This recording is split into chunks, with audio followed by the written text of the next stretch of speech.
पता नहीं सर, एक बूढ़ा आदमी है जो कुछ बोल नहीं रहा, बस कपकपा रहा है और गायत्री गायत्री बोल रहा है। गायत्री वही जो अस्पताल में भर्ती है। जी सर, वही गायत्री जिस पर आज लाठी से हाँ हमला तो किया गया है। सर यही है वो बूढ़ा आदमी। क्या नाम है तुम्हारा? क्या हुआ था तुम्हें?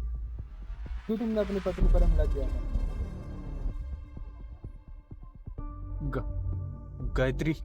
आज सुबह जब मैं दूध का पैकेट लेने बाहर आई तो मैंने देखा कि गायत्री जी के सर से खून निकल रहा था। और आज तो मैंने देखा कि गोपाल जी भाग रहे थे, जबकि उन्हें चलने में थोड़ी दिक्कत रहती है। और उनके परिवार के बारे में क्या जानते हो? वो 3 महीने पहले ही यहाँ आए हैं और उनका एक बेटा है जो कि अमेरिका में रहता है। आप गोपाल जी उनके परिवार के बारे में क्या जानते हो? आज तक उस आदमी को मैंने चुपचाप देखा है। वैसे तो किसी से बात नहीं करते और धीरे चलते हैं, लेकिन आज सुबह उन्हें मैंने भागते हुए देखा। आप इधर कब से आ रही हो? मैं अक्सर आती रहती हूँ।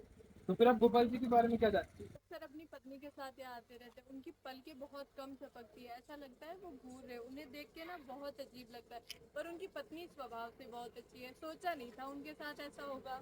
तो सोसाइटी में आते जाते रहते हो।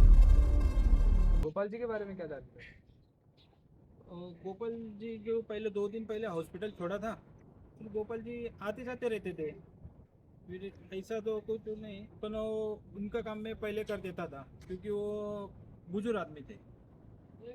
अच्छा, वो गोपाल जी, वो तो 102 नंबर रूम में रहते हैं। वो तो बड़े ही सज्जन व्यक्ति हैं। पहले भी कभी उनकी लड़ाई या चिल्लाने की आवाज ऐसी कोई शिकायतें आई हैं क्या? नहीं नहीं सर, वो तो बड़े शांत स्वभाव के आदमी हैं। मैंने तो उन्हें कभी लड़ते झगड़ते देखा ही नहीं। तुम्हें नहीं लगता है कि बहुत कॉम्प्लिकेटेड है? सब लोग बोल रहे हैं कि बहुत इनोसेंट है, फिर उसने ये सब कैसे किया होगा? सर, ये कुछ दवाइयाँ मिली थी क्राइम स्पॉट से, और सर लोग बता रहे हैं कि वो दिमागी रूप से बीमार था। अब तो सर ये दवाइयाँ ही कुछ बता सकती है। सही कह रहे हो। अब तो ये सब डॉक्टर ही क्लियर करेंगे। आज सुबह आपने जो मेडिसिन मेरे को दी थी, तो अक्सर हम उन पेशेंट्स को देते हैं जिनको पार्किंसन होता है।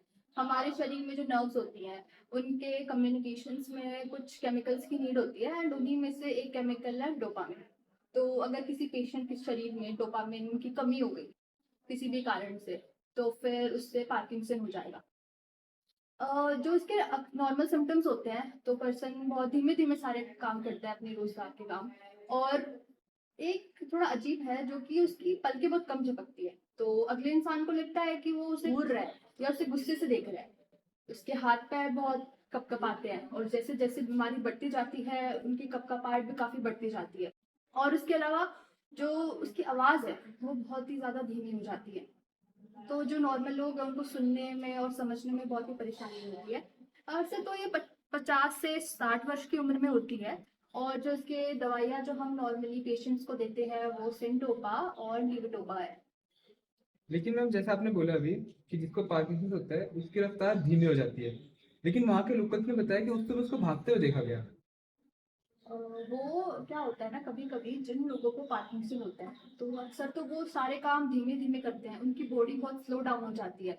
पर कभी जैसे अचानक से कहीं पे आग लग गई हो या उनके चाहने वाले को कोई चोट आई हो, जैसे उस क्राइम स्पॉट पे हुआ था, तो उनकी बॉडी बहुत ही अजीब रिएक्ट करती है। वो सबसे पहले रिएक्ट करते हैं सिचुएशन में। एंड लोगों ने कभी देखा नहीं होता, उन्हें लगता है कि वो इंसान धीमे धीमे हो गया, उसका शरीर धीरे हो गया है। पर उसका इस तरीके से व्यवहार लोगों को बहुत ही ज्यादा अचंभित कर देता है। तो इस फिनोमिना को हम काइनेस या पैराडॉक्स बोलते हैं। मतलब हमला गोपाल जी ने तो नहीं किया, तो आखिर हमला किया किसने? ये तो अब हमें उनकी वाइफ ही बता पाएंगी। हमें वेट करना होगा जब तक उन्हें होश ना आए।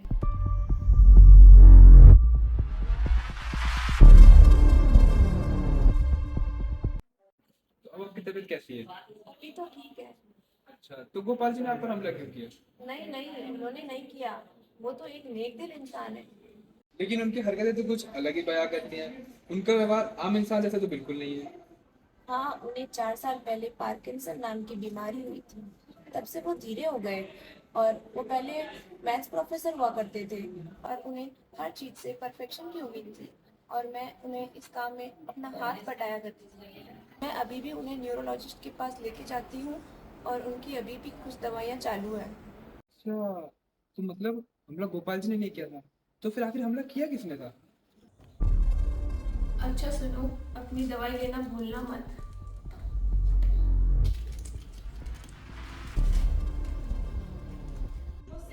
टेबलेट मैंने अलमीरा के ऊपर रखी है, भूलना मत लेना। बचाओ बचाओ बचाओ बचाओ बचाओ बचाओ बचाओ।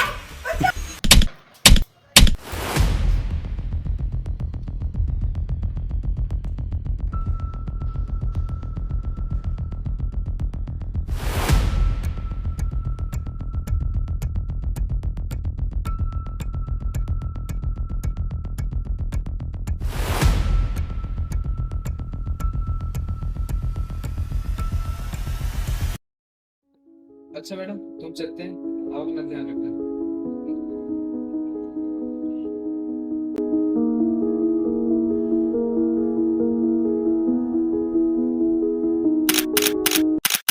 पार्किंसन डिजीज में हमारे दिमाग का एक हिस्सा बेसल गैंग्लियन अफेक्टेड होता है। बेसल गैंग्लियन का एक हिस्सा सब्सटेंशिया नाइग्रा डोपामिन नाम का एक केमिकल रिलीज करता है। डोपामिन एक न्यूरोट्रांसमीटर है जो कि न्यूरॉन से मसल में केमिकल स्टिमुलस ट्रांसमिट करने में मदद करता है। पार्किंसन एक न्यूरल डिजीज है जो कि सामान्यतः 15 से 60 वर्ष की उम्र में होती है, परंतु यह इस उम्र से पहले भी हो सकती है। इस बीमारी की शुरुआती लक्षण है हाथ और अंगुली में कपकपी, नॉन मूवमेंट जैसे चलना दिखना सामान्य लोगों की तुलना में काफी धीमा हो जाता है। इसमें व्यक्ति मानसिक तनाव, बेचैनी, मसल्स में रिजिडिटी तथा अपनी भावनाओं को चेहरे के माध्यम से व्यक्त नहीं कर पाता है। यदि आपको अपने आसपास किसी व्यक्ति में ऐसे लक्षण दिखाई दे रहे हैं तो तुरंत डॉक्टर की सहायता लें।